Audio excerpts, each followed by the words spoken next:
여러분 안녕하세요. 반갑습니다. 성수동 홈즈입니다. 저희처럼 부동산을 하는 사람들이 참 싫어하는 말인데요. 부동산 거래하시면서 복비가 비싸다는 생각들을 많이 하시죠? 저도 계약하면서 깎아달라고 하시는 이야기를 참 많이 듣습니다. 다른 금액대에서는 그래도 깎아달라는 말씀이 그렇게 크게는 없으신데 아파트 기준으로 9억 넘어가는 매매하고 6억 넘어가는 전세에서 요율이 거의 2배로 올라가기 때문에 대부분 깎아달라고 하시고 저도 상한 금액을 다 받아본 적은 뭐 거의 없는 것 같습니다. 예전에는 9억이 넘어가면 고가주택이라고 그랬잖아요. 그런데 지금은 서울 아파트 중위값이 9억을 다 넘어가는 기준에는 안 맞다는 생각이 들고요. 저 개인적으로도 요율을 좀 조정할 필요가 있지 않나 하는 생각은 듭니다. 뭐 물론 저희 부동산도 할 말은 있습니다.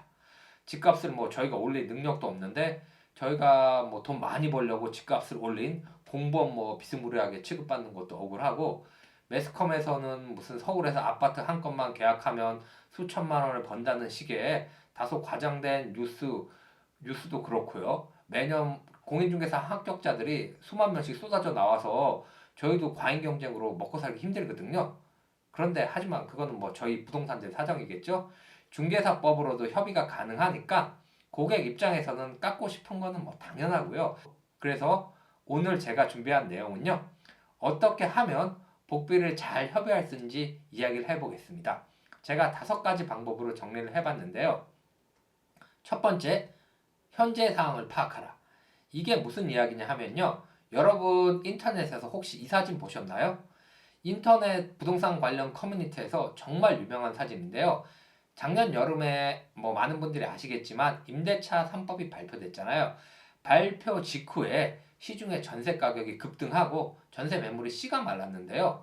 그 당시에 강서구 가양동의 한 아파트에서 전세 매물이 나와서 집을 보려고 대기하는 줄입니다. 이게 이 아파트가 원래도 뭐 인기가 많아서 전세가 잘 없다고 그러더라고요. 그런데 이 당시 전세 시세가 여기 한 3억 중반 정도 됐었대요. 근데 사진에 나온 이 집은 그 집주인분께서 주택임대사업자가 등록이 돼서 5% 상한 제한이 걸려서 보증금이 한 2억 중반으로 시세보다 거의 한 1억 정도 저렴했다고 하더라고요. 그래서 대기자분들이 뭐 워낙 많으니까 거주하신 분들은 뭐 너무 연락이 많이 오고 불편해서 뭐 토요일 하루만 정해서 집을 보여주고 뭐 그런다고 하셔가지고 뭐 추첨으로 집을 보실 분들을 뽑고 그랬다고 그러시더라고요.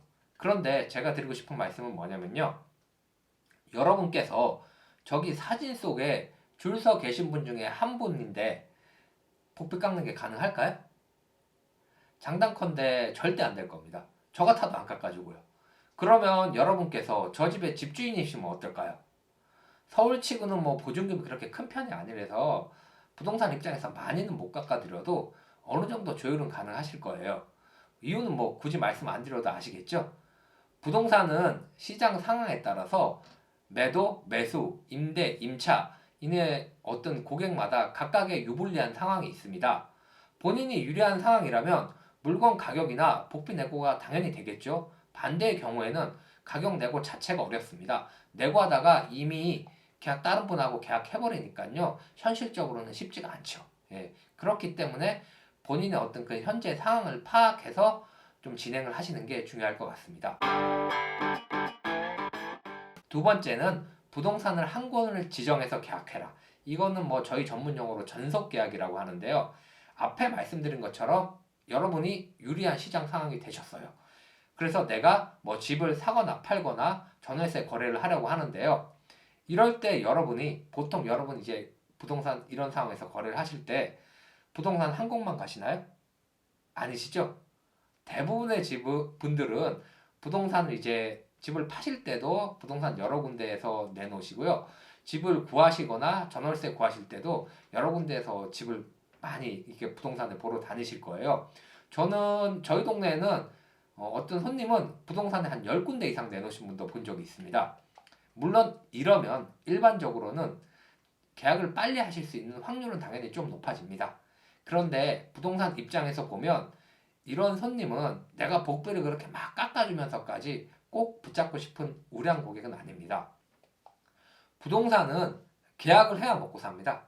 아무리 상담을 열심히 잘하고 집을 10번, 20번 보여줘도 막상 계약을 하지 못하면 수입이 전혀 없습니다. 그래서 부동산은 저랑 계약할지도 말지 모를 100억짜리 뿌리등 찾는 손님보다 원룸이라도 저랑 확실하게 계약하실 손님이 훨씬 더 소중합니다. 그래서 집을 내놓으실 때나 구하실 때는 믿을 수 있는 부동산이 있으시다면 부동산 한 곳을 정해서 부동산 사장님께 꼭 사장님 꼭 여기랑 계약할 테니까 복비를 좀 조정을 해주세요 하시면 대부분 어느 정도는 조정을 해주실 것 같습니다. 세 번째, 복비는 필히 계약 전에 협의하라. 너무나 당연한 이야기겠지만 계약 이후나 잔금일에는 아무래도 복비 협의가 잘 안 됩니다. 부동산에서는 계약을 했으니까 아무래도 상한 요율을 다 받으려는 의사가 강하겠죠. 그래서 간혹가다 언쟁이 생기기도 하니까 꼭 계약 전에 미리 협의를 하시기 바랍니다. 네 번째, 복비 협의 시 부가세를 확실히 할 것. 사업하시는 분들은 잘 아시겠지만 부가세는 기본적으로 별도로 청구됩니다. 중개보수 상한 금액이 100만 원이면 부가세 10%를 별도로 해서 110만 원까지 청구를 할 수 있습니다. 하지만 부가세에 대해서 잘 모르시는 분들은 10%더 받는다고 생각하시고 부동산에서도 괜히 긁어부스럼을 만든다는 생각해서 부가세에 대해서 미리 언급하지 않는 경우도 있습니다. 그래서 복비 금액을 협의하실 때는 부가세 부분은 어떻게 하실 건지에 대해서 꼭 확인하시기 바랍니다. 다섯째, 확인 설명서를 잘 확인하라. 이게 무슨 이야기냐면요. 부동산에서 계약을 하실 때 부동산에서 계약서 외에 확인 설명서라는 서류를 법적 의무사항으로 발급해 드리게 되어 있습니다. 거기에는 이제 여러 가지 내용이 있는데 그 중에서 복비 요율하고 상한 금액이 정확히 명시되어 있습니다. 그래서 저희가 일반적으로 부동산에서는 그냥 관례상 상한요율을 기재해 놓는데 미리 협의가 안 된 경우 그것 때문에 상한요율을 다 준해 만에 하면서 가끔 트러블이 있는 경우가 있습니다. 그런데 부동산에서 상한요율을 왜 기재하냐면요. 요즘은 대부분이 부동산 한 군데서 동시에 계약을 하는 게 아니라 부동산 두 군데서 공동중개를 많이 합니다. 그래서 상대편 부동산 뭐 배려 차원도 있고요. 그쪽 손님이랑 저희 쪽 손님이랑 복비 금액이 또 다를 수도 있습니다. 그래서 일단은 대부분 그냥 상한요율을 기재합니다. 그래서 상한요율보다 낮은 금액으로 사전에 미리 협의를 보시는 경우에는요. 어떤 분쟁을 대비하기 위해서 부동산에서 영수증이나 청구서 같은 거를 미리 받아 놓으시는 것도 좋을 듯 합니다. 네, 오늘 준비한 내용은 여기까지고요. 다음번에는 더 좋은 내용으로 인사드리겠습니다. 마지막으로 오늘 내용이 좋으셨다면 구독하고 좋아요 부탁드립니다. 이상 성수동 홈즈였습니다. 감사합니다.